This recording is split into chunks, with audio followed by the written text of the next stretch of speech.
fondation Huggins assure que l'intelligence artificielle amplifie les fausses informations sur le changement climatique avec des vidéos truquées largement partagées sur les réseaux sociaux.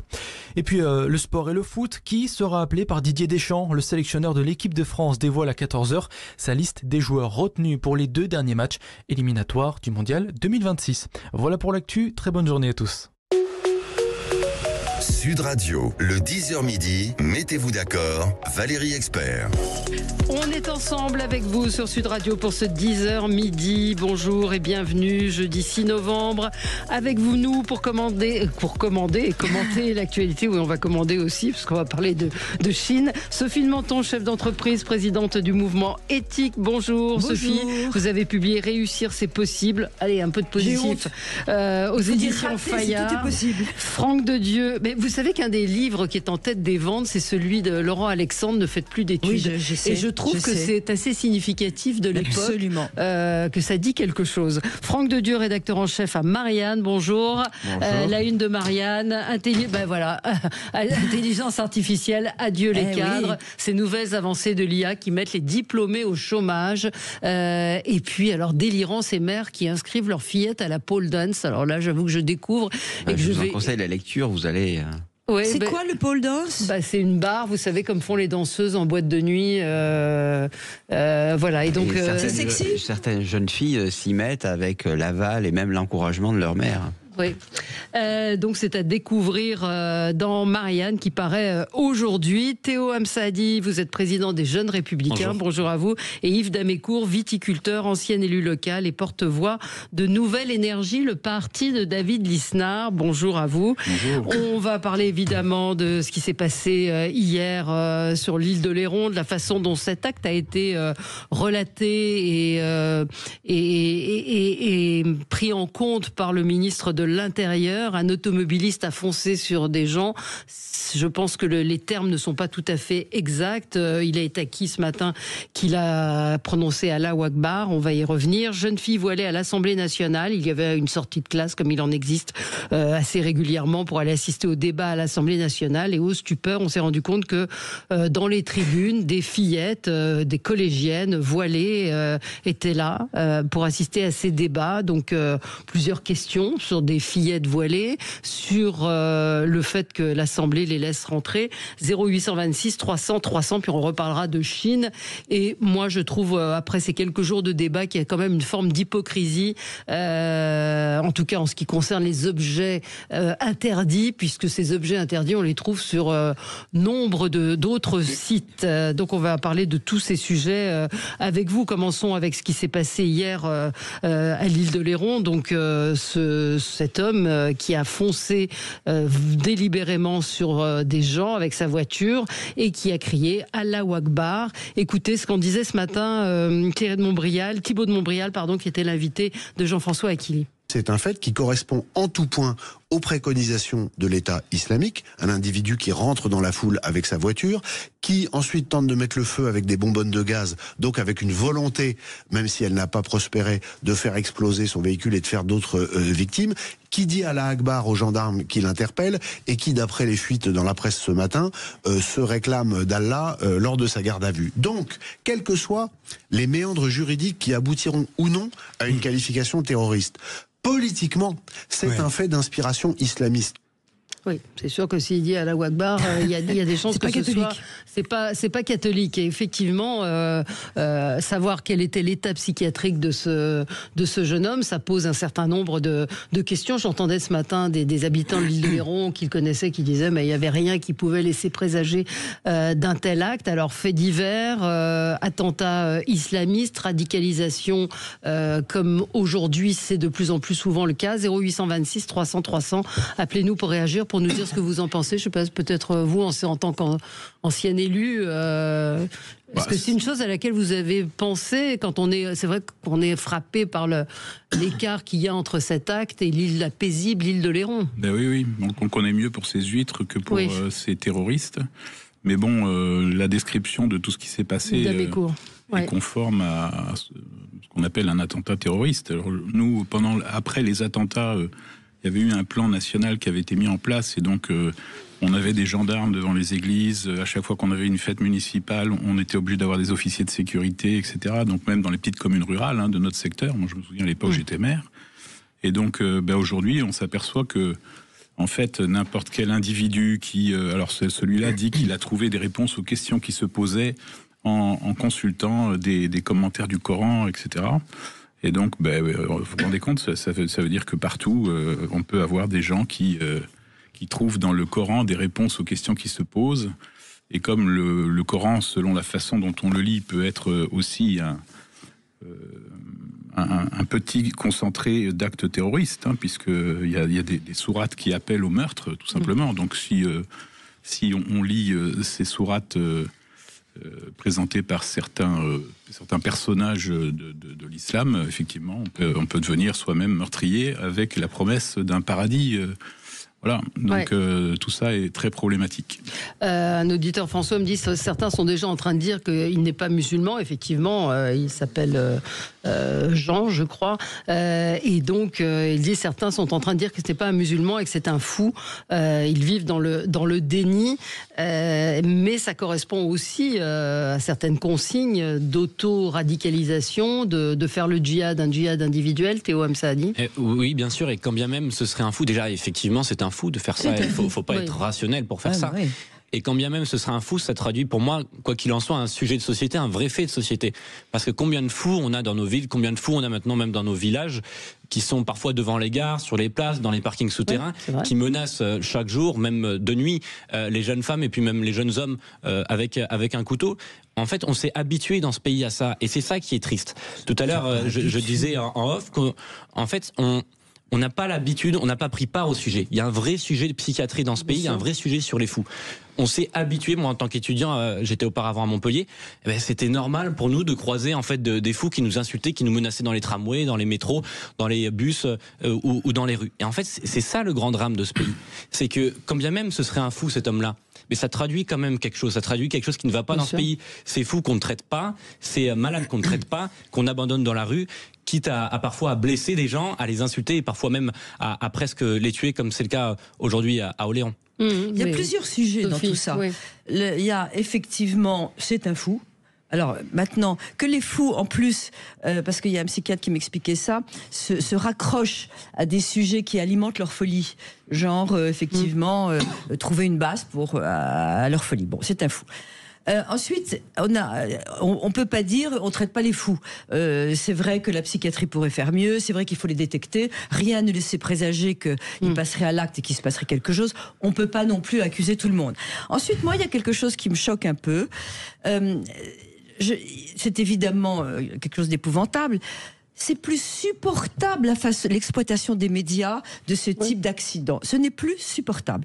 C'est-à-dire que depuis ce matin, il n'y a que ça partout sur toutes les radios. Je pense même que ça peut être incitatif. Je pense qu'il y a des gens pas très équilibrés qui entendent parler de tout ça. Je pense que ça peut être incitatif. C'est en tout cas, ça révèle effectivement une certaine impuissance des politiques qui n'y répondent pas ou qui répondent peut-être en silence. Mais je trouve que trop c'est trop. Et là, alors là, c'est un coup de gueule parallèle à ça, mais sur les médias qui ne font que parler de drame en permanence. Il y a pas une bonne nouvelle sur aucun. Pardon ? On vit dans une société du drame. Oui, mais est-ce qu'on a vraiment besoin de la raconter comme ça ? Parce que vous demandez aux Français, ils vivent quand même tous les jours. Ils sont quand même. Pardonnez-moi pour ceux qui sont très malheureux et qui sont agressés, parce que il y en a énormément. Mais enfin, la vie existe. Ils vont bosser, ils sont contents. On a des progrès. Là, je ne pense pas que ce soit un simple fait divers, ou en tout cas on peut s'interroger. J'ai pas dit que c'était un fait divers. Si c'est un fait divers, vous avez. C'est un fou. C'est un fait de société. C'est aussi un fait de société. Tout comme le jeune Matisse qui a été tué vendredi par un chauffard qui était drogué. Oui, mais c'est une société de drogue. Refus d'obtempérer. Refus d'obtempérer. Il est complètement. On s'aperçoit que la drogue chez les jeunes est épouvantable. Mais qu'est-ce qu'on fait ? C'est la question qu'on peut se poser aujourd'hui. Je veux dire, sur le refus d'obtempérer, c'est toutes les 20 minutes. Ce sont des vies qui sont fauchées. Je suis d'accord avec vous. Non, mais ça, c'est autre chose. Non, mais c'est la déliquescence de l'État. Je veux dire, l'histoire des jeunes filles. C'est un autre sujet. Mais non, parce que les jeunes filles qui rentrent à l'Assemblée nationale, on aurait dû les empêcher de rentrer. On aurait dû les empêcher de rentrer. Je veux dire, il y a plein de choses qui ne fonctionnent fonctionnent pas et dont il faut parler. Alors, on va marquer une toute petite pause, c'est la pub, mais on va continuer ce débat qui est passionnant et qui vous passionne. On aura Heureusement qu'il y a la pub. On aura Luc en ligne. Non, on va continuer. On aura Luc en ligne et on vous attend. À tout de suite. Sud Radio, mettez-vous d'accord, Valérie Expert.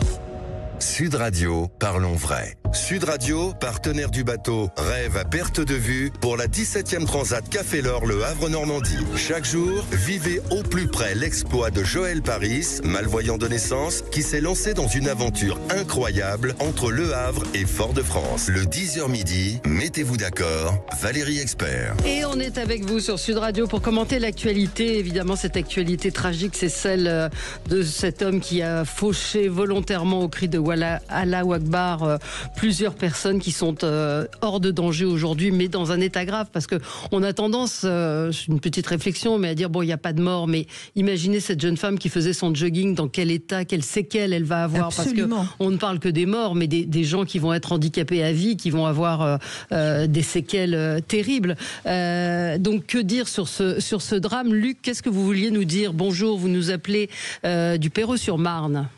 Bonjour Valérie, bonjour à tous vos invités. J'adhère tout à fait au fait que notre pays part en capilotade à vitesse grand V.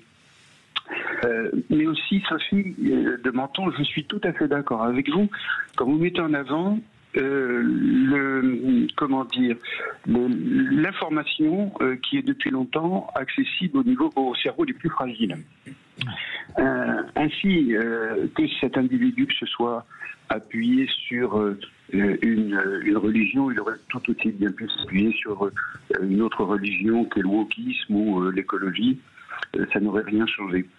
Mais c'est vrai que, à mon avis, à l'époque où les réseaux, à l'époque où Internet n'existait pas, pour s'informer, il fallait lire. Et c'était un effort pour beaucoup. Et voilà. Aujourd'hui, vous voyez, même moi, je peux parler à la radio, ce qui n'aurait peut-être pas été le cas il y a 20 ou 30 ans.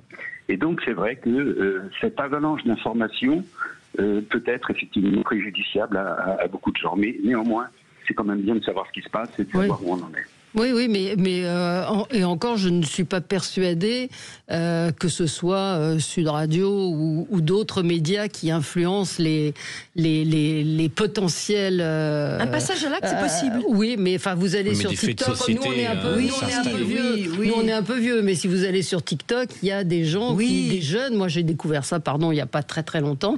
Des jeunes qui font la morale au nom de l'islam. Tu ne dois pas faire Halloween, tu ne dois pas chanter, tu ne dois pas et qui donne certains préceptes. Alors je ne vais pas jusqu'à dire qu'ils prônent un certain embrigadement, mais néanmoins, il se passe quand même quelque chose, Théo. Il y a un vrai phénomène, et en fait, j'ai l'impression que les pouvoirs publics, même l'État dans son ensemble, n'a toujours pas répondu en fait aux problèmes qui étaient les réseaux sociaux et qui étaient l'accès aussi à une information, parfois même à une désinformation.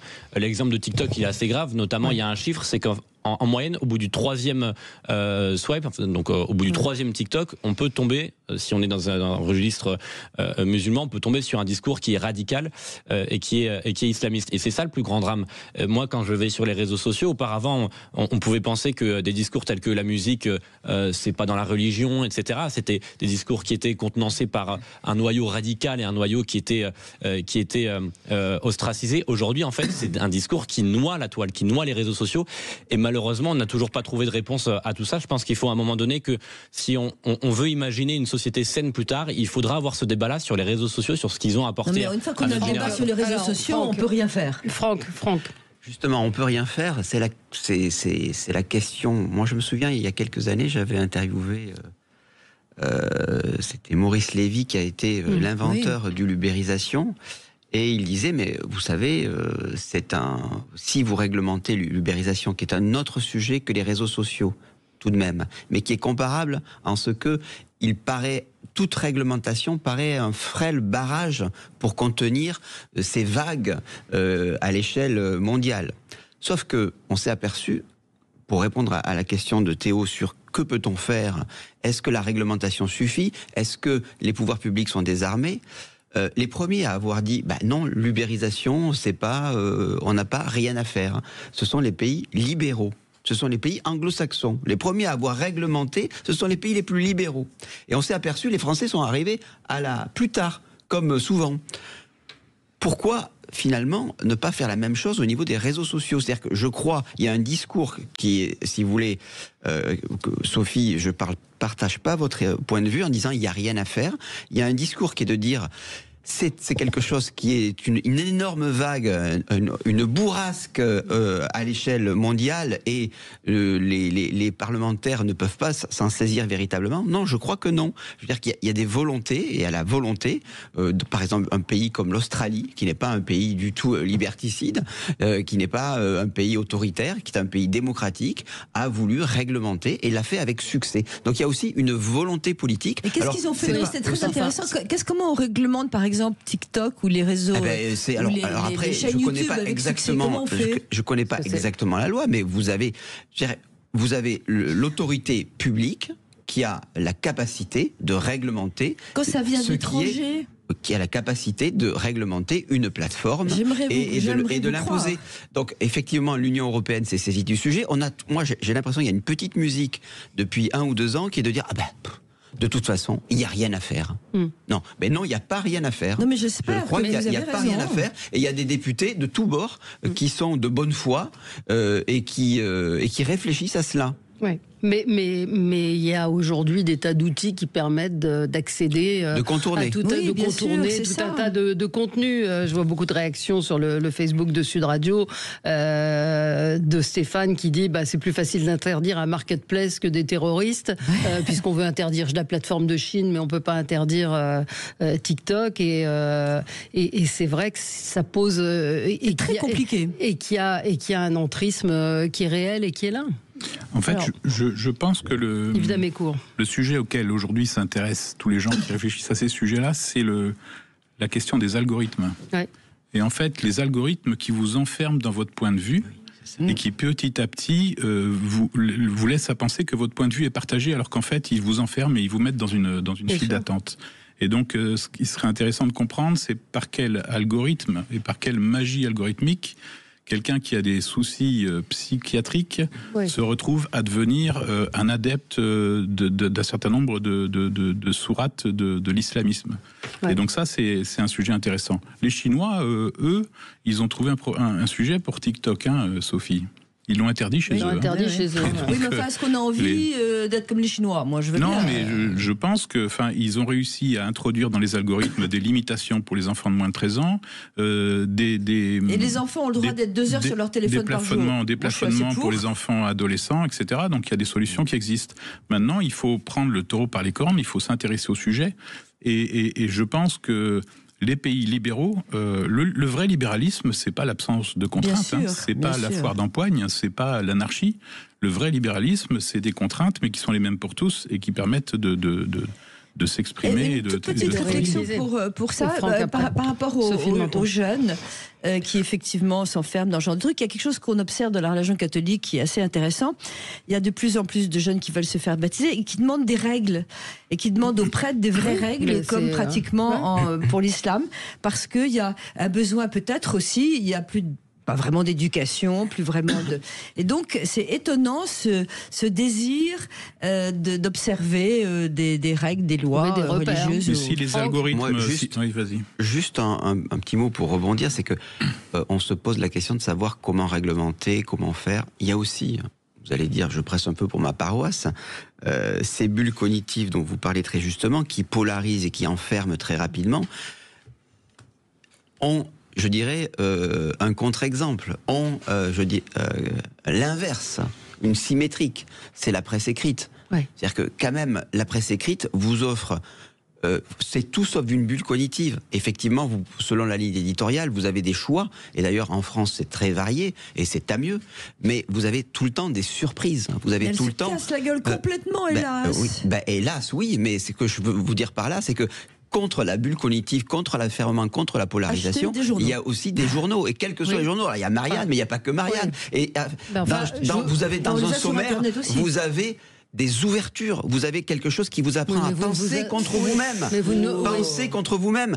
C'est-à-dire à progresser, à être dans une logique de dialectique, qui était un peu le rôle de l'école. C'est pour ça que je pense que les professeurs devraient évidemment dire aux élèves et aux étudiants de lire la presse. Mais lisez le livre d'Alain Bentelila qu'on va recevoir ici même, qui parle d'analphabétisme. Je le dis et je le répète ici, l'analphabétisme, ce n'est pas l'illettrisme. L'analphabète, il sait lire, mais il ne comprend pas ce qu'il lit. Et ça concerne une très grande majorité de nos enfants aujourd'hui. Ils ne pensent plus parce qu'ils ne sont pas capables de réfléchir, parce qu'ils ne déchiffrent pas un texte simple, donc ils ne vont même pas jusqu'à la presse.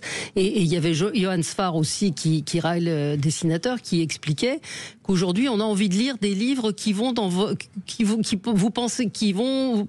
Oui, conforter. Vous êtes d'accord, voilà, vous êtes d'accord avec ce que vous lisez. Vous êtes incapable de lire un livre qui ne va pas dans le même sens. Donc, et là déjà, il faut avoir une réflexion. Mais ce que dit Bentelila est absolument sidérant. Mais je pense que, par exemple, la presse est un bon moyen. Ça veut dire que vous avez...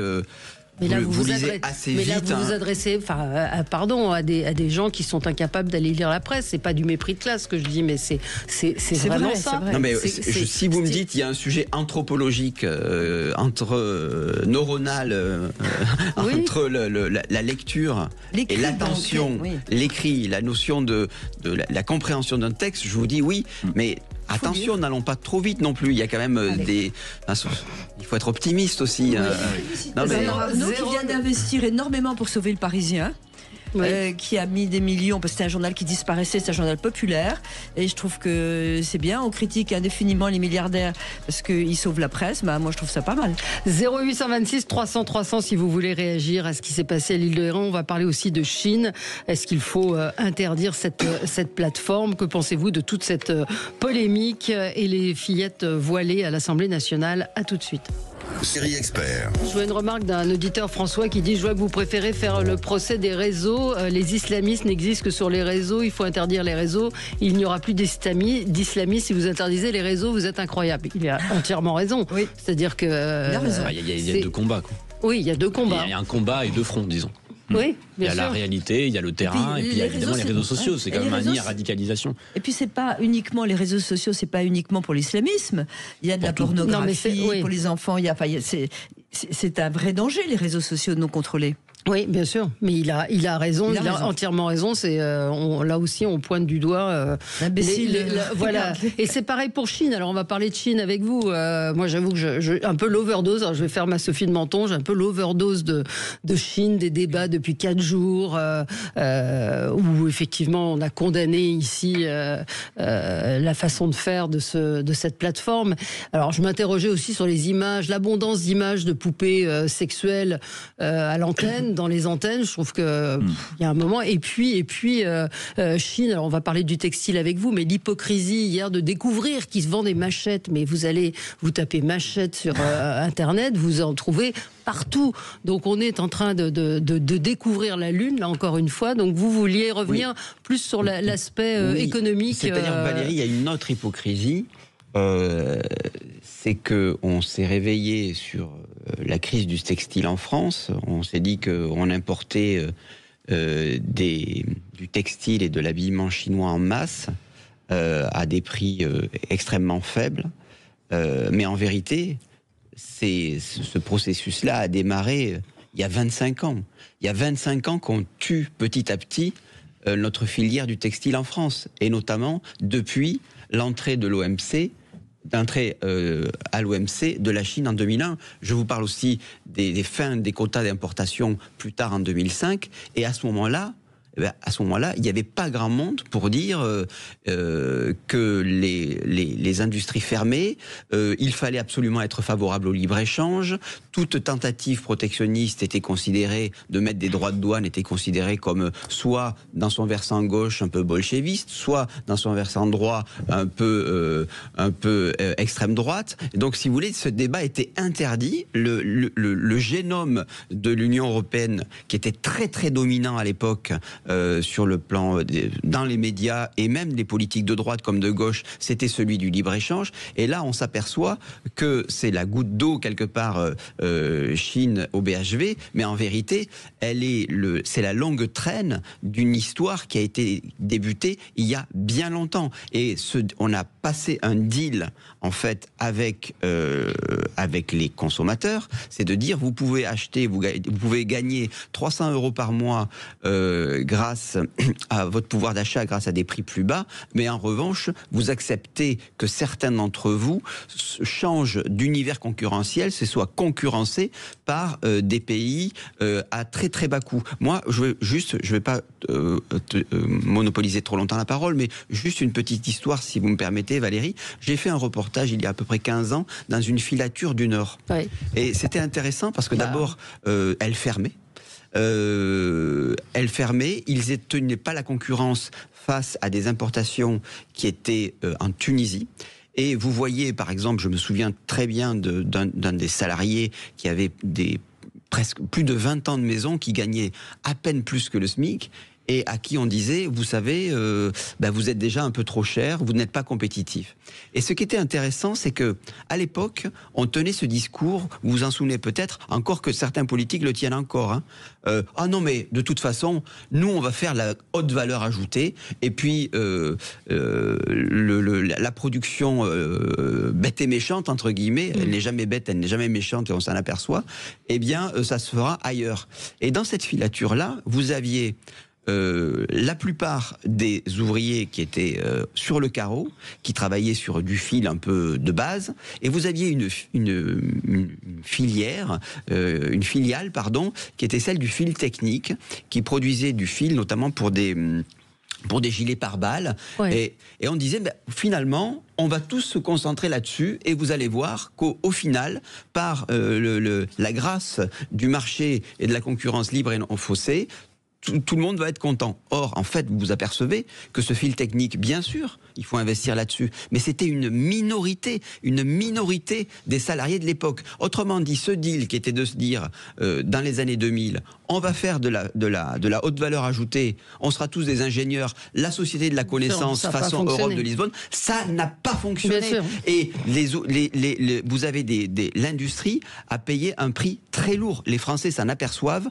et on s'en aperçoit un peu tard, après avoir sacrifié des milliers et des milliers de personnes de la classe moyenne. Oui, oui. Et juste une auditrice me dit, les dentelles de Calais sont désormais fabriquées en Chine, enfin sont chinoises désormais. Alors, vous mettez le doigt sur quelque chose qui est vraiment important. Il y a un très bon article dans Figaro sur le sujet. Je suis, moi, à la base, une libérale absolue. C'était... Oui, mais est-ce qu'en 2005, quand la Chine rentre dans l'OMC, est-ce que vous vous êtes levé contre cela ? Je vais jusqu'au bout. Je pense qu'on ne peut plus être libéraux comme on l'a été. Que le libéralisme, aujourd'hui, vous voyez, quelquefois, la fin de la phrase, je pense, aujourd'hui, le libéralisme tel que je l'ai connu, la mondialisation, c'était formidable, abolition des frontières même, il y avait un peu de textile en Tunisie, mais on était très contents parce que c'était bien aussi que d'autres pays peuvent travailler. Et aujourd'hui, il y a un problème, encore un, de mondialisation qui n'est plus la même, avec des pays comme la Chine tellement dominants et puissants qui vont à une allure folle, beaucoup plus vite que nous. Et je pense qu'il va falloir redéfinir ce que c'est que le libéralisme au niveau des pays, jusqu'où on peut aller. On ne peut plus, au nom du libéralisme, tout laisser faire. D'ailleurs, historiquement, je ne veux pas faire un cours d'écho, mais historiquement, la doctrine protectionniste est un courant libéral aussi. C'est-à-dire qu'il est compatible avec le libéralisme. La question, c'est de savoir à quelle échelle on se passe. Et moi, encore une fois, si vous voulez, je partage tout à fait l'opposition à Chine, bien entendu, évidemment. Mais tout de même, tard, non ? beaucoup d'indifférence, d'indifférence à l'égard des ouvriers du textile, et en particulier du Nord, qui tiraient la sonnette d'alarme et qui se retrouvaient bien seuls. Ouais.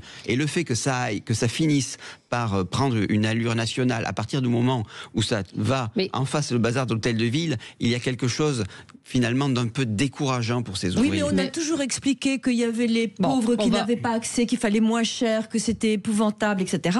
Et voilà où on en arrive, parce qu'il y a aussi un socialiste qui dit on est pauvre, on a le droit. Moi, j'ai entendu des socialistes expliquer qu'il fallait laisser l'industrie du faux, parce que tout le monde avait le droit au luxe. Oui, 5%, Chine et Temu aujourd'hui ont 5% du marché du textile en France. Ça a complètement déstabilisé l'ensemble de l'écosystème. C'est le patron, le président Pierre-François Lelouët de l'industrie de la mode. Lui dénonce aussi un double discours de la France, du gouvernement qui à la fois dit oui, il faut aider, et puis qui coupe les subventions qui auraient pu être apportées. Pour vous, j'ai Yves Damécourt, pardon. Je pense que ça a même plus de 25 ans. Je pense que quand Serge Tchuruk annonce que la France est un pays dont la vocation est le service et qu'elle n'a pas une vocation à produire. Aujourd'hui, l'habillement, c'est 3% de fabriqué en France et 97% de fabriqué à l'étranger. La France n'a pas donné l'exemple non plus dans l'industrie automobile. Je rappelle qu'aujourd'hui, la voiture la plus vendue, c'est la Dacia, et que la Dacia, c'est un investissement de la régie Renault qui était propriété à 100% de l'État français, qui est allé investir dans des pays à faible coût du travail pour pouvoir ensuite revendre les voitures aux ouvriers français. Enfin, on marche vraiment sur la tête, quoi. L'agriculture est en train de suivre le même destin tragique. L'industrie, aujourd'hui, elle représente moins de 10% dans le produit intérieur brut de la France. On vient de passer la barre de 10%. Donc bientôt, on sera en dessous de Chypre en termes d'industrie. Enfin, en Europe, tout ça a été extravagant. Et on continue à taxer le travail, on continue à taxer l'emploi et on continue à taxer les entreprises. Et donc aujourd'hui, en France, c'est le pays où le travail coûte le plus cher pour l'employeur et où le salaire net pour l'employé est un des moins chers de la zone de la zone Europe avec laquelle on travaille. Et donc on parle beaucoup de la Chine, mais en fait nos concurrents aussi ils sont européens. Donc aujourd'hui, on est confronté à des Espagnols, à des Italiens, à des Allemands qui ont des coûts de production qui sont inférieurs aux nôtres et l'industrie se développe dans ces pays-là. Pourtant, ils sont au sein de la communauté européenne. Théo ? Et oui, pour revenir sur le sujet initial qui est Chine, il y a quelque chose qu'on a très peu relevé, mais heureusement qu'au final, on a des députés à l'Assemblée nationale pour relever qu'il y a des points américains qui sont vendus sur Chine, qui sont vendus sur ces plateformes-là. Parce que je me demande vraiment... Parfois, que fait l'État et que font certains hauts fonctionnaires dans le contrôle de ce qui est vendu sur Internet pour protéger les Français et pour protéger notamment les jeunes Français. La question est de savoir en fait si notre pays a une certaine idée du travail, une certaine idée de valeurs humaines. Si on a ces valeurs-là, si on a cette certaine idée-là, on doit tout faire pour combattre ces entreprises qui, au final, proposent des points américains, proposent des poubées pour pédocriminels et qui proposent, au final, tout ce qu'il y a de plus pervers chez l'homme. Évidemment, il y a bien d'autres choses, il y a bien d'autres sites, il y a bien d'autres entreprises qui continuent de prospérer, mais on les connaît pas, donc on n'est pas encore sur ces combats-là. Mais en fait, je pense que ce combat-là est à gagner bataille par bataille. Chine est une première bataille. L'idée n'est pas de réguler pour réguler bêtement, l'idée elle est de réguler pour protéger. Et si à un moment donné, on a encore des entreprises qui proposent ce genre d'ustensiles, ce genre d'objets, il faudra bien évidemment arriver à la censure de ces entreprises-là. Vous savez que c'est une entreprise française qui s'appelle Dolls France, qui est hébergée à Hong Kong. C'est exploité par une société française. C'est une société française qui fabrique ces poupées. Et la réflexion qu'on peut avoir aussi... Mauvais, ça. Et là, on est aussi sur l'imbécile qui regarde le doigt plutôt que la lune. C'est occupons-nous des enfants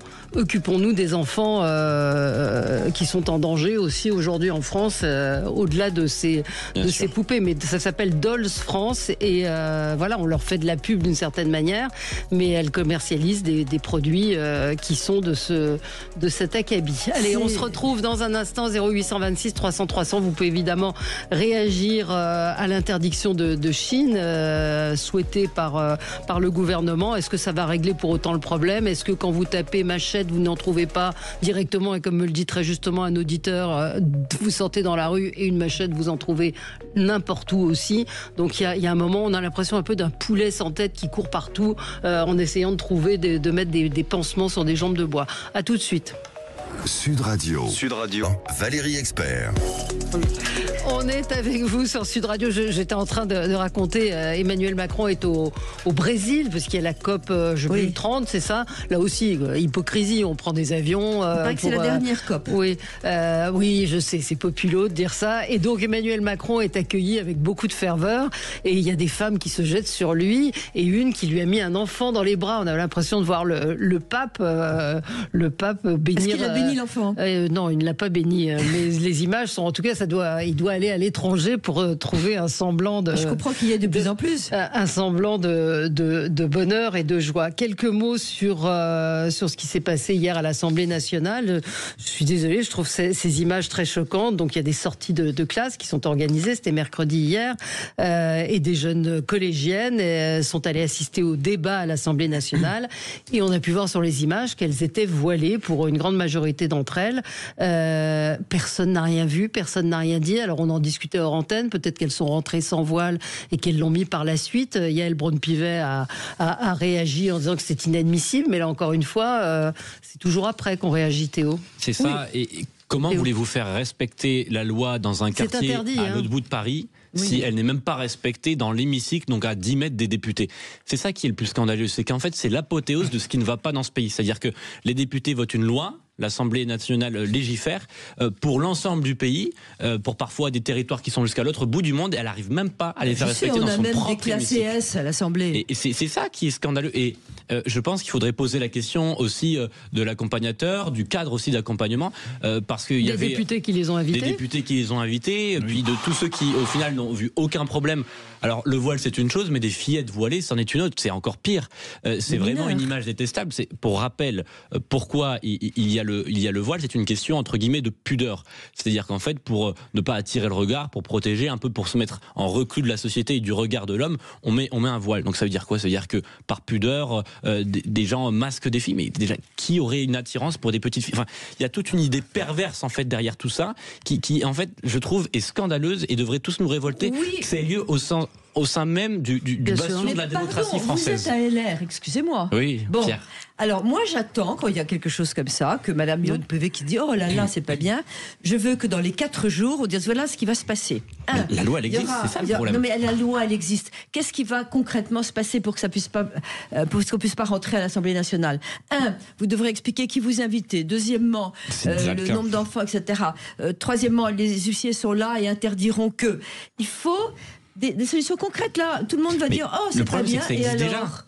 Pour rentrer à l'Assemblée nationale, c'est très réglementé. Il faut la carte d'identité, le prénom, le nom, la date de naissance. La preuve c'est qu'ils s'en foutent complètement. Le problème, c'est qui est responsable. Là aussi, il n'y a pas de responsable. Il faut des responsables parce que dans ce pays, on n'a plus de responsables. Dans les 4 jours que l'Assemblée nationale en France réponde à tous ceux qui nous écoutent. Elle a dit c'est pas bien. Elle a répondu, oui. Elle a dit c'est inadmissible. Les islamistes, on est dans le jeu. Les insoumis, pardon pour ce lapsus, les insoumis ont accusé l'ultra-droite de manipuler ces images. Comment on fait pour les empêcher de rentrer la prochaine fois? Mais le règlement interdit les signes religieux au public qui visite. Donc il y avait des accompagnatrices qui étaient voilées et vous avez des gamines au premier rang accoudées sur la rambarde qui ont un voile. Yves Damécourt. Ben voilà, il faut simplement appliquer le règlement. Donc je pense que l'Assemblée nationale ne manque pas d'huissiers, de surveillants. Enfin, c'est quand même très compliqué de rentrer à l'Assemblée nationale. Il y a des portiques, il y a des fouilles des bagages. Et donc voilà, je sais pas comment c'est possible. Donc ça devrait pas être possible. Et donc les gens qui ont laissé, gens qui ont laissé passer doivent être sanctionnés. L'enquête doit être faite rapidement. Et puis voilà, il y a des caméras partout à l'Assemblée nationale. Donc quand Jean-Luc Mélenchon est dans les tribunes, il est filmé. Donc il faut simplement faire appliquer le règlement, c'est tout. Puis ce qui est dingue, c'est que ce soit des députés de la République qui vraiment invitent et cautionnent au final, parce qu'on va pas me faire croire qu'ils les avaient pas vus avant ou qu'ils ne les connaissaient pas. Et c'est tout le problème de la France insoumise encore une fois, et puis on l'a dit plusieurs fois ici tout au long de l'année, la France insoumise préfère passer son temps à attaquer des Français honnêtes, qui votent un tel, qui votent à droite de l'échiquier politique, plutôt qu'en fait des gens qui oppressent des jeunes filles en les voilant dès leur plus jeune âge. C'est-à-dire qu'il y a quoi de républicain chez des gens qui cautionnent ça? Il y a plus rien de républicain. Et donc à un moment donné, il faut se poser les bonnes questions, et aux prochaines élections aussi avoir le comportement qu'il faut, et reconnaître qu'aujourd'hui la France insoumise ne participe plus du tout à un comportement républicain, et même maintenant au sein même de l'hémicycle. Oui, alors on a l'insoumis Ali Diohara qui lui a parlé de police du vêtement.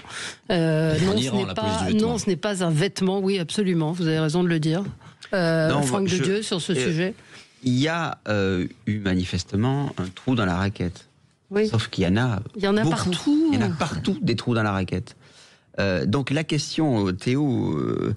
Vous avez, par un phénomène d'extrapolation tout à fait légitime, vous en tiré une règle générale qui est de dire, regardez symboliquement les lois, les députés qui font la loi se retrouvent regardés par des personnes qui justement la violent. Et donc ce contraste-là est saisissant et il a une portée symbolique. Oui, sauf que faut faire attention. Moi, ça m'intéresse plus de rentrer dans ce sujet-là, c'est-à-dire d'extrapoler, de polariser, d'en faire une règle générale, parce que après tout, on pourrait l'appliquer partout. Des trous dans la raquette, il y en a partout. En revanche,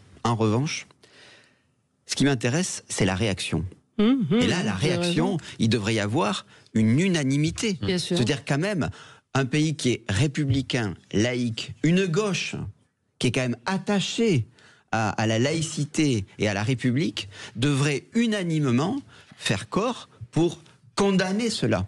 Voilà, je veux dire, moi ce qui m'intéresse, c'est la réaction. C'est pas l'extrapolation symbolique, même si c'est très tentant. Mais ça me fatigue en vérité, cet exercice-là.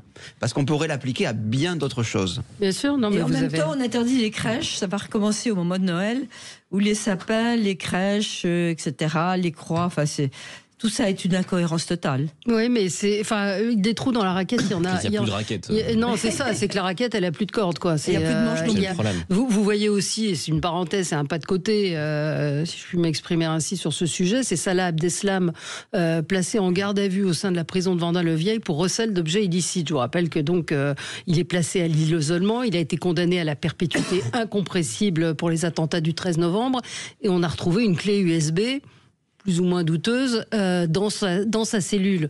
Donc là aussi, il y a des trous dans la raquette. Comment c'est possible ? Il avait déjà été arrêté, mis à l'isolement parce qu'il avait là aussi, on avait retrouvé un téléphone, d'après ce que j'ai compris. Mais comment c'est possible ? Il a accès à un ordinateur, mais il y a une clé USB qui n'aurait pas dû être là. Là aussi, comment c'est possible ? Trou dans la raquette. C'est pour ça que Gérald Darmanin voulait construire une prison au milieu de la forêt guyanaise, de la forêt amazonienne, pour qu'il n'y ait pas de relation possible avec l'extérieur, etc. Ouais. Donc la raquette, elle est effectivement... Mais là, voilà, qu'est-ce qui va se passer ? Les réactions, je rejoins ce que dit Franck de Dieu, c'est les insoumis qui vous disent fascistes, extrême droite, si vous vous insurgez contre cette manière de... Et puis la réciproque aussi, l'extrême droite qui en fait des tonnes. Absolument, non mais vous avez raison. Et elle gagne des voix. On a une loi de 1905 qui est excellente. Oui, qui est très précise. Qui est un pilier, qui est très précise. Chacun a le droit de pratiquer sa foi comme il l'entend. Il faut l'appliquer et à chaque fois qu'on ne l'applique pas, il faut qu'il y ait des sanctions contre ceux qui ne l'appliquent pas. Enfin, pas besoin d'inventer des choses nouvelles. Le 1905, qui avait été obtenu d'ailleurs après pas mal de combats et d'énergie par la gauche républicaine de l'époque. Si la gauche républicaine, la gauche en tout cas, mettait autant d'énergie à combattre aussi toutes les tentatives d'entrisme que connaît aujourd'hui le pays, je pense qu'on n'aurait pas les mêmes résultats sur le terrain. Vous avez entièrement raison. Sophie, un coup de cœur.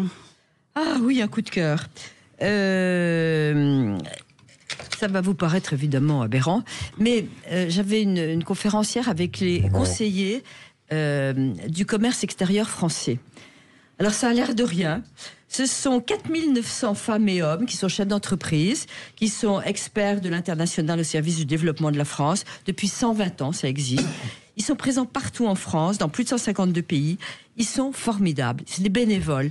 Ils mettent toute leur énergie. Et quand on voyait ce qui émanait d'eux, ils vont aider les entreprises en France qui ont besoin d'exporter. Ils mettent bénévolement leur expérience donc au service du développement de la France. Un rôle de promotion, d'appui, d'internalisation des sociétés. Si vous saviez les succès dont ils ont parlé, des boîtes qui se développent, tout ça est totalement occulté. À l'étranger, des boîtes françaises. Oui, des boîtes qui veulent exporter. On ne les fait pas délocaliser. Ne dites pas ce que j'ai dit.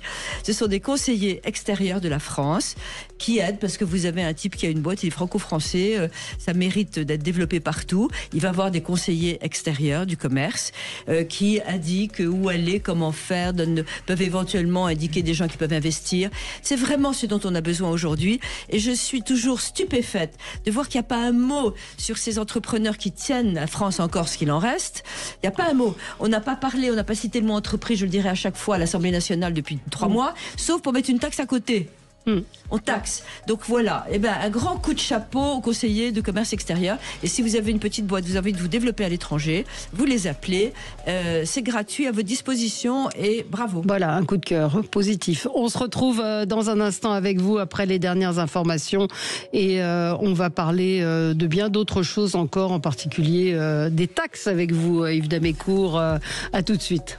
Sud Radio, mettez-vous d'accord, mettez-vous d'accord, Valérie Expert. Et nous sommes ensemble encore pendant une demi-heure pour commenter l'actualité avec Sophie de Menton, chef d'entreprise, présidente du mouvement éthique. Et je rappelle votre dernier livre, Réussir, c'est possible, qui est paru chez Fayard. Franck Dedieu, rédacteur en chef à Marianne. Théo Hamsaadi, président des Jeunes Républicains. Et Yves Damécourt, viticulteur, ancien élu local et porte-voix de Nouvelle Énergie, le parti de David Lisnard. On va continuer de débattre, de commenter l'actualité avec vous. La une de Marianne, je le rappelle, c'est adieu les cadres, l'intelligence artificielle qui menace les diplômés et qui risque de les mettre au chômage. Et puis la tribune de Natacha Polony, la mort de Matisse n'est pas un fait divers. On parlait des faits divers tout à l'heure. Donc à retrouver en kiosque aujourd'hui. Je viens de tomber sur le tweet de quelqu'un qui parle des commémorations du 13 novembre. Alors il va y avoir une cérémonie avec l'inauguration d'un jardin du souvenir derrière l'hôtel de ville. Et effectivement, par des amis, des collègues journalistes, je sais qu'il y a cette cérémonie va être retransmise. Il y aura un concert avec entre autres Eddie de Pretto. Et puis un spectacle de drones. Et Karine Azopardi qui tweet dit donc pour la cérémonie de commémoration des pires tueries depuis 1945 sur le sol français, un spectacle de drones pour rappeler ce qu'on a vécu avec les JO. C'est ce que disent les organisateurs des cérémonies des JO qui sont ceux qui vont organiser cette cérémonie de commémoration. C'est assez choquant. Enfin, je veux dire, une commémoration, c'est quelque chose d'un peu solennel, normalement. Oui, la comparaison avec les JO me semble assez choquante. Tout ne doit pas être sous le régime de l'entertainment. Je pense qu'il doit y avoir la place pour le recueillement, la sobriété et puis quelque part la place pour intérioriser quelque chose. Oui.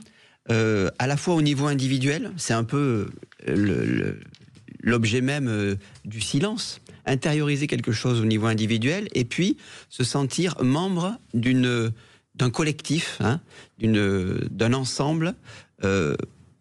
Dans la peine. Et je peux pas m'empêcher de faire un parallèle, si vous permettez. On se dit, on va peut-être commémorer le 13 novembre avec un concert. Il y a une symétrique en mai 81 avec François Mitterrand qui commémore une victoire. Et quelle victoire! Il va au Panthéon. Il va croiser les morts.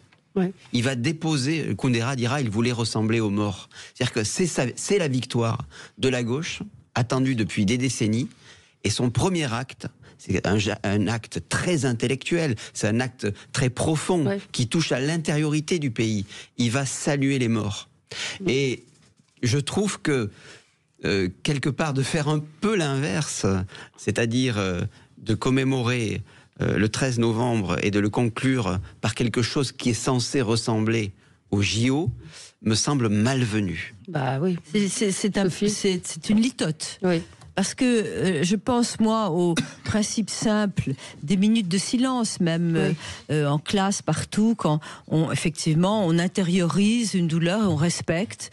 C'est simple, et pourquoi aller vouloir ajouter partout du spectacle? Oui.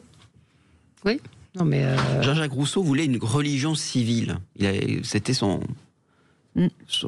geste pour créer un sentiment républicain d'appartenance à quelque chose qui s'appelle la nation. On a oublié cette forme de laïcité religieuse, entre guillemets, qui est de se dire, on est un pays laïque, mais il y a quelque chose pour le sacré. Il y a une place que nous devons laisser au sacré. Alors, et c'est ça qui, je trouve, produit un sentiment d'appartenance à un collectif qui a une forme de grandeur. Alors, juste la direction artistique donc, a été confiée à Thierry Reboul, qui est le chef d'orchestre avec Thomas Joly de la cérémonie des Jeux Olympiques. Le fil rouge de la célébration sera la musique en hommage au sens de la fête auquel les attentats ont voulu s'attaquer, selon Thierry Reboul, avec en point d'orgue un requiem signé Victor Le Mas. Ce dernier avait notamment composé la musique de la cérémonie d'ouverture des JO. On a réfléchi à une cérémonie qui pense aux morts, aux vivants, mais aussi à ce qui fait la grandeur de notre démocratie, avec un moment collectif rappelant ce qu'on a vécu avec les Jeux Olympiques. C'est là où il y a un truc. C'est là où il y a un truc qui va pas. Si c'est un requiem, il y a une certaine cohérence. Après ça, mais il doit être noyé dans je sais pas quoi le requiem. C'est parce que les drones aujourd'hui, c'est l'écran dans le ciel, quoi. Donc quel sera l'objet, le tableau, le tableau, pourquoi se noyer dans des images et dans des spectacles en permanence?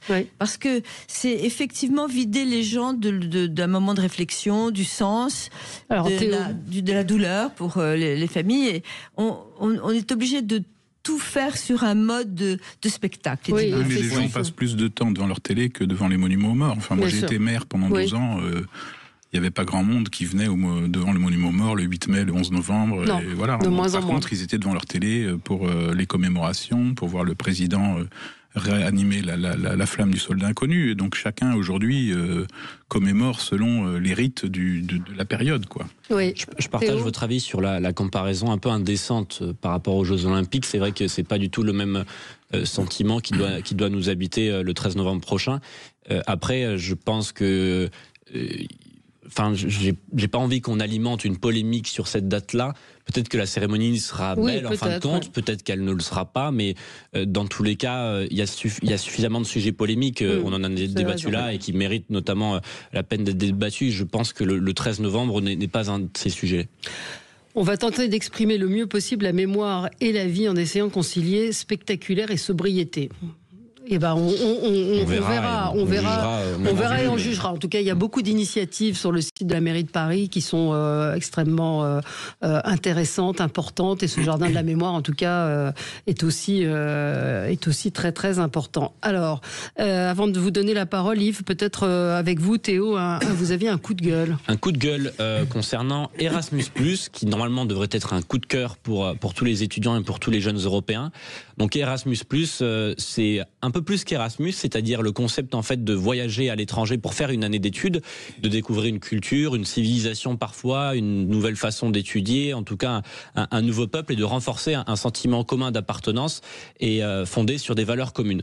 Sauf que sur Erasmus+, la Commission européenne a eu une excellente idée, l'élargir à des pays comme l'Algérie, la Syrie et la Palestine. Alors, moi, j'y vois plusieurs problèmes. Déjà, qu'est-ce qu'on partage avec ces pays-là? Peut-être Boualem Sansal qui est en prison en Algérie.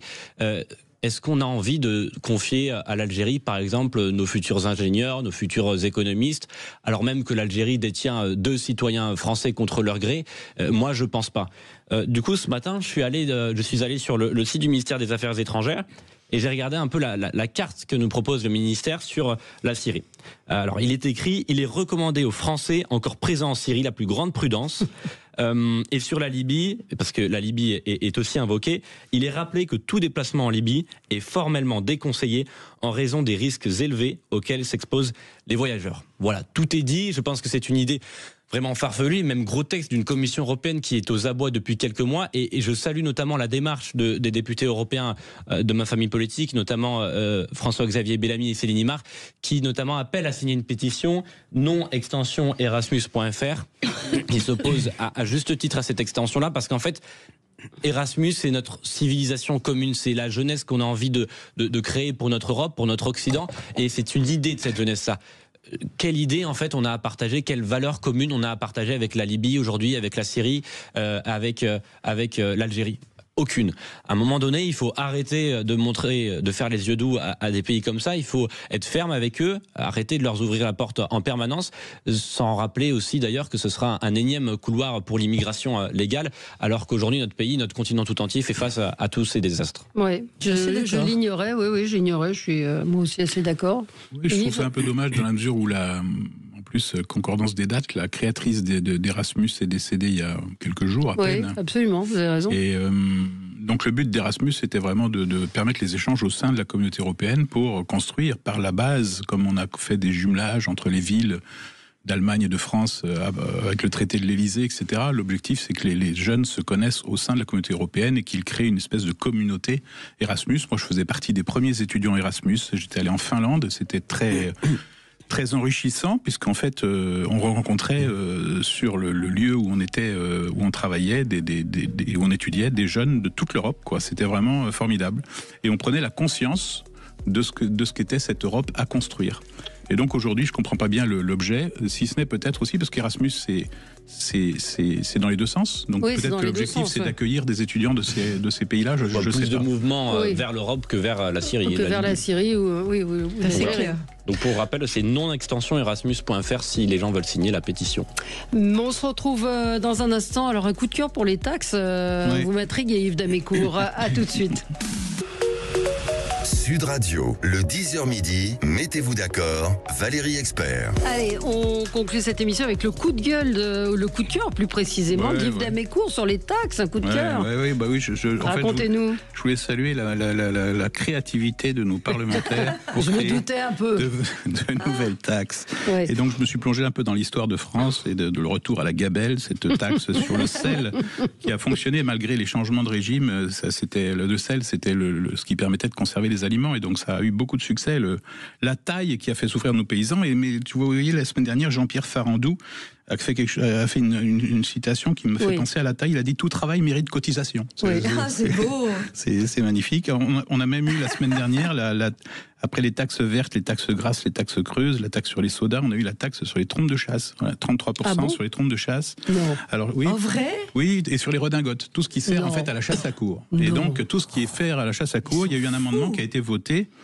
Et comment ils ont l'idée? Oui, c'est ça. Et donc, hier, on a ressorti des vieux amendements. Tous les trucs de riches. J'ai pensé à ce groupe de sonneurs de Cadillac sur Garonne qui s'appelle les sonneurs d'Épernon, qui ne chassent jamais à court, mais qui ont un bel uniforme et des belles trompes de chasse. Je me suis dit, tiens, quand ils iront acheter leur matériel, ils auront une TVA à 33%. Bon, il est probable que tout ça soit effacé au Sénat. Je me rappelle aussi qu'à la Révolution, on avait créé en 1798 la taxe sur les portes et fenêtres. Et alors tout le monde bouchait les portes et fenêtres. On n'est pas les seuls à le faire, parce que quand vous allez en Hollande, il n'y a pas de porte d'entrée dans les maisons sur les avenues. Et on vous explique que c'est parce qu'à l'époque, ils avaient créé une taxe sur les portes d'entrée. Donc ils les mettaient derrière, en fait. On rentrait par la coursive ou par le ruet à l'extérieur. On a eu la taxe sur les domestiques sous le Second Empire aussi. Aujourd'hui, c'est une niche fiscale. On peut passer de la taxe à la niche assez fine. Mais on a eu la taxe sur les chiens en 1855, qui fait penser à la taxe sur la chasse à courre aujourd'hui. Et puis aujourd'hui, on aime bien les micro-taxes. Alors il y a la taxe sur les sodas, parce qu'il faut pas, et ça marche bien. À chaque fois que les parlementaires, vous savez, quand ils prévoient un allègement, ils doivent proposer une taxe en face. Et donc, à chaque fois, ils proposent la taxe sur les sodas. Alors, il y a la taxe GAFAM. Et il y a la taxe du sucre qui est sortie ce matin. La taxe sur le sucre, oui, parce que en fait, les céréales que vous mangez au petit déjeuner sont à 5,5 si elles n'ont pas de sucre, mais elles sont à 20 si elles sont sucrées. C'est comme le chocolat noir qui est à 5,5 et le chocolat au lait qui est à 20%. Et puis, il y a la taxe d'habitation qui aujourd'hui n'existe plus et qui en fait est une taxe d'inhabitation, puisque ne la payent que ceux qui n'habitent pas. Donc, les gens les résidences secondaires, donc qui n'habitent pas, donc qui payent la taxe d'habitation, et les logements vacants qui payent encore la taxe d'habitation, qui est réservée à ceux qui n'habitent plus. Trop beau, vous avez trouvé ça? Il a travaillé, j'ai fait une petite recherche, j'ai travaillé, voilà. Puis alors, la TVA aussi est magique. On a 4 taux, 2,5, 5,5, 10, 20%. La TVA sur la culture, par exemple, selon que vous faites un spectacle en plein air, que vous le faites derrière la caméra ou sur une scène de théâtre. Ça peut varier de 5,5 à 20%. Et qu'est-ce qui est le plus cher? C'est si on est filmé Quand on est derrière la caméra, c'est plus cher. Ah, d'accord. Voilà. Ça peut être 2,5 aussi si vous êtes... si c'est dansé et qu'il n'y a pas de parole. Voilà. D'accord. Si dehors et qu'il pleut. Et donc, Colbert disait: l'art de la fiscalité consiste à plumer l'oie pour obtenir plus de plumes avec le moins de cris possible. Le problème, c'est que ça marche avec les oies domestiques, mais il ne savait pas qu'il y avait aussi des oies sauvages et que c'était un oiseau migrateur qui pouvait s'envoler plus loin. Très beau, magnifique, bravo. Ouais, vous avez raison, c'est un petit peu le concours Lépine de la taxe. Il faut publier ça tout de suite. On va publier. Oui. On va co-signer si vous voulez. Oui. Hein? Oui, non, mais très c'est volontiers. Une réaction, Franck de Dieu. Moi, je trouve que l'ironie de la complexité des lois, ça fait toujours sourire un petit peu, sauf que vous pouvez tout à fait l'appliquer à toute forme de code. Code de la propriété urbaine, il y a énormément de sujets qui sont des codicilles un peu tarabiscotés. Vous pouvez l'appliquer à toute forme de code. Donc, et après, la question, c'est de savoir pourquoi Pourquoi ? Il se trouve qu'en France, c'est une tradition française, je ne vais pas faire l'éloge des impôts, mais enfin quand même, la taxe, elle sert à orienter des comportements. Donc vous pouvez dire, si vous voulez lutter contre le tabagisme, si vous voulez lutter contre l'alcool, si vous pouvez utiliser le levier fiscal. C'est un élément, il n'y a pas que celui-là, mais c'est un élément. C'est un élément. Voilà, c'est un élément utile. D'autre part, il y a aussi une fonction dans les impôts, c'est quelque part de corriger les inégalités qui viennent du marché. Bon, vous avez des gens qui gagnent 100 fois plus que d'autres. Par l'intermédiaire de la redistribution, donc de l'impôt, on corrige un peu cela, sans forcément verser dans l'univers bolchevique où tout le monde est payé pareil, mais passe tout de même en faisant en sorte qu'il y ait une décence entre les individus. On est décent, le pays le plus décent du monde. Donc on peut tout de même, si vous voulez, ce jeu de l'ironie des taxes, on peut l'appliquer à toute forme de code, on peut même l'appliquer à la presse écrite. On peut regarder, il y a des papiers qui sont un peu ridicules, il faut les lire au 2e degré, on peut avoir ce ricanement des taxes. L'appliquer à tout, moi je trouve qu'on n'avance pas beaucoup et il faut se poser la question d'abord, pourquoi en France, l'impôt est un instrument qui est politique, qui joue sur les comportements et qui joue sur la lutte contre les inégalités. Pourquoi nous sommes tant attachés à cela ? Pourquoi ? Parce qu'en France, c'est l'État qui a fait la nation, c'est pas la nation qui a fait l'État. C'est pas comme en Allemagne. Donc il faut aussi peut-être laisser de côté un peu les taxes d'inhabitation, etc. et se demander quelle est l'origine. Nous avons un génome fiscal. On peut le dire que c'est bien ou c'est pas bien, mais en vérité ça existe. Et les Français, ils sont démocratiquement attachés. Ils y sont démocratiquement attachés. Lorsqu'ils disent, il y a, je sais plus, une très grande majorité favorable à la taxe Zuckman, une très grande majorité favorable à la taxe d'inhabitation. Pourquoi ? Parce que vous voyez des gens qui sont à la rue, qui trouvent pas un toit, des jeunes qui n'arrivent pas à être propriétaires, et puis des gens qui ont des habitations qu'ils n'habitent pas. Eh bien, que les Français disent, après tout, il faudrait qu'ils contribuent un petit peu, c'est pas totalement anormal. Ce que je veux dire, c'est que il y a des origines politiques et historiques à toute forme d'éléments que vous pouvez considérer comme un peu absurdes. Vous avez raison. Le Code de l'environnement, en 20 ans, est passé de 100 000 mots à 1 200 000 mots.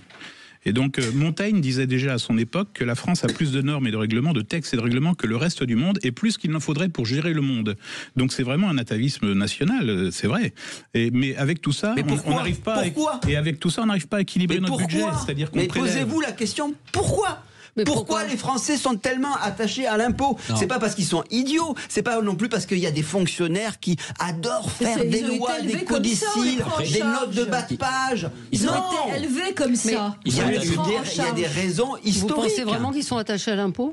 Ah bien sûr que oui. Je pense qu'aujourd'hui, les Français ne comprennent plus l'impôt jusqu'au moment de recevoir le bulletin de paie. En fait, c'est ça. Regardez, c'est amusant.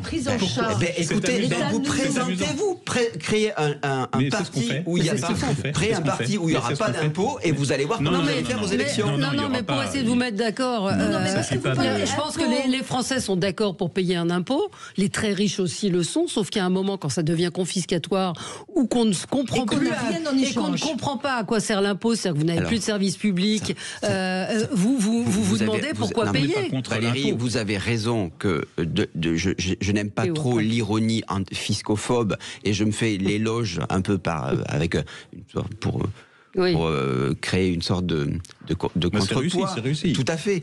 Mais évidemment qu'à mon avis, la question qui exaspère les Français, c'est peut-être le montant de l'impôt. On ne va pas dire le contraire. C'est la mauvaise utilisation. C'est de savoir, est-ce que j'en ai pour mon argent ? Et ça, c'est un autre sujet. Et en plus, on en a pour plus que son argent. C'est la question du service public, du fonctionnement du service public. C'est pas forcément la question de la complexité fiscale. Un impôt, il doit être lisible. Aujourd'hui, sur votre feuille de bulletin de salaire, vous savez, il y a un jeune économiste qui a été audité par l'Assemblée nationale l'autre jour, qui disait qu'il y avait 1,5 milliard de combinaisons possibles, compte tenu du nombre d'assiettes, du nombre de cotisations, etc. L'impôt, il doit être lisible et il doit être compréhensible. C'est-à-dire qu'il y a un moment, si vous voulez, ça suffit, quoi. Il faut comprendre. Et on ne peut pas cacher un impôt derrière des charges sociales, on ne peut pas mélanger les sujets, il faut que les budgets soient équilibrés. Posons-nous la question de savoir pourquoi en France, quand on vote le budget à l'Assemblée nationale, on vote les taxes avant de voter les dépenses. Ouais. Et c'est pareil dans les communes. On demande aux conseils municipaux et le formulaire CERFA des impôts que reçoivent les maires, on dit voter d'abord les taxes et après voter les dépenses. Moi, j'ai toujours fait le contraire dans ma commune. Les salariés, ils touchent le revenu avant de dépenser. Ouais, désolé, ça marche pas, quoi. Théo. Oui, sur le sujet des taxes, en fait, il y a une base philosophique, notamment au pacte social, c'est le consentement à l'impôt. Le problème, en fait, c'est qu'aujourd'hui, on a l'impression que dans le pays, les Français sont attachés à l'impôt, vous le disiez. Moi, j'ai l'impression que peut-être ils le sont dans les enquêtes d'opinion, mais jusqu'au moment de recevoir leur bulletin de salaire. Et le sujet, en fait, il est là, c'est que quand le citoyen, il donne une partie de son argent à l'État, évidemment, il est bien d'accord parce qu'en retour, il a l'école gratuite, il a tout ça. Il a l'hôpital, il a la santé, il a des services publics. Sauf qu'aujourd'hui, les services publics se dégradent, l'école publique, elle est en faillite totale. Les hôpitaux parfois sont fermés, les lits d'hôpitaux sont fermés, les impôts montent en plus. Donc en fait, il y a des sortes de dynamiques contradictoires qui condamnent toujours plus les gens de la classe moyenne. Et moi, ce que je n'aime pas dans la question de pourquoi il y a toujours eu cette idée de la taxe et de l'impôt en France, c'est qu'en fait, ça semble nous condamner à vivre dans un pays qui soit éternellement taxé, éternellement imposé. L'impôt, en fait, c'est pas un problème en soi. Le problème en soi, il est dans la multitude d'impôts illisibles, comme vous le dites, qui au final n'assurent pas aux Français un service public qui le vaut bien. Et il y a un concept juste que j'aimerais évoquer, qu'on a pas mal évoqué ces derniers temps avec ma famille politique, c'est le principe de la France des honnêtes gens. Désolé, mais les honnêtes gens, ils en ont ras-le-bol de se voir ponctionner une somme immense de leur salaire pour des services publics parfois dont ils ne bénéficient pas entièrement. Oui, mais ça c'est le principe et à un moment donné, il faut retourner sur le terrain. Vous financez des services publics, peut-être que vous ne les utiliserez pas. Non mais attendez, mais à un moment donné, il faut tout remettre en question, il faut rebattre les cartes. Le service public est catastrophique, il y a des impôts qui se multiplient, il y a bien des dynamiques contradictoires. Je comprends, mais pourquoi voulez-vous asservir la France? Je savais que je serais un peu minoritaire quand même. En lui offrant, pourquoi asservir la France en lui offrant tout doit être gratuit. Je veux dire, c'est invraisemblable. L'allocation de rentrée scolaire sans distinction de machin. On leur fait des cadeaux en permanence qui ne sont pas des cadeaux très utiles, avec des services publics dégradés. Et c'est à cause de ça qu'on les taxe. Laissez les gens, il faut les payer plus et leur offrir moins. Les payer plus et leur offrir moins. Déjà, ils n'ont pas grand-chose en termes de services publics. Il faut rendre hommage au pays. Moi, encore une fois, je le redis, un jeune chef d'entreprise qui a un infarctus sur son bateau, ce qui lui est arrivé, dans aucun pays au monde, on l'aurait sauvé. Il avait une chance sur 1000. Il y avait un hélico qui était là, un massage transporté, on ne lui a rien demandé. Il n'y a pas un pays au monde. Non. Donc, on a quand même une médecine d'urgence, on a quand même des services exceptionnels, mais c'est un supermarché. Mais ce qu'il faudrait, et je rejoins un peu Franck dans un certain sens, et ça a été évoqué, c'est qu'on sache ce que l'État paye pour nous. Ouais. Et ça fait 40 ans qu'au Québec, quand vous allez à l'hôpital, on vous envoie, vous avez coûté tant, là, on vous a remboursé tant, etc. Donc déjà, si les gens avaient conscience de ce qui est payé, de l'impôt, de ce qui est payé, tout n'est pas gratuit, c'est vous qui le payez. Mais c'est vrai que je vois les auditeurs, les Français attachés à l'impôt, Marie s'indigne de vous entendre. Oui, parce que Franck, c'est mal formulé, pardon. Faut quand même pas nous prendre pour des décérébrés, payer des impôts, ok, mais se faire plumer pour n'avoir plus de services publics et remplir les poches des gouvernants. C'est là qu'on remet loi. C'est là qu'on remet loi. On remplit les poches des gouvernants. Non, ça moi, je voudrais simplement dire qu'on n'est pas contre l'impôt, mais que la première des justices fiscales, c'est de rassurer les Français sur l'usage qui est fait de leur impôt. Oui. Quand vous voyez la générosité des gens pour Duralex, ils avaient besoin de 5 millions. Ils en sont à 17 aujourd'hui. Donc les gens, ils sont capables de donner. Donc les gens, d'ailleurs, la plupart des gens disent, mais nous, on veut bien qu'on augmente nos impôts, mais on veut avoir le sentiment que derrière cet argent est bien utilisé. Bien sûr, mais ça, donc c'est ça l'objectif. C'est tout à fait légitime. Et donc le Danemark, la France est recordman du monde avec le Danemark. Sauf que le Danemark, avec ses 46% de prélèvements sur le PIB, il équilibre son budget. Nous, on a encore besoin d'emprunter 11% pour arriver à financer nos services publics et les services publics qui se dégradent. Donc en fait, il faut qu'on arrive à retrouver un équilibre et qu'on se donne et qu'on ait des excédents budgétaires pour rembourser la dette. Au lieu des excédents budgétaires, si vous voulez avoir des excédents budgétaires en 2026, vous allez enfoncer le pays dans la crise puisque un choc de demande de dépenses fiscales aussi inouï, on est à 5% du PIB qui est attendu.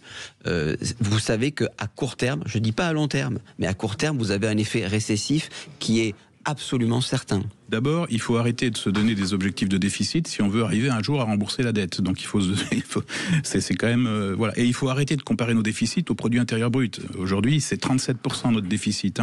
Donc c'est bien de le comparer au produit intérieur brut, mais avec des méthodes comme ça, on n'y arrivera jamais.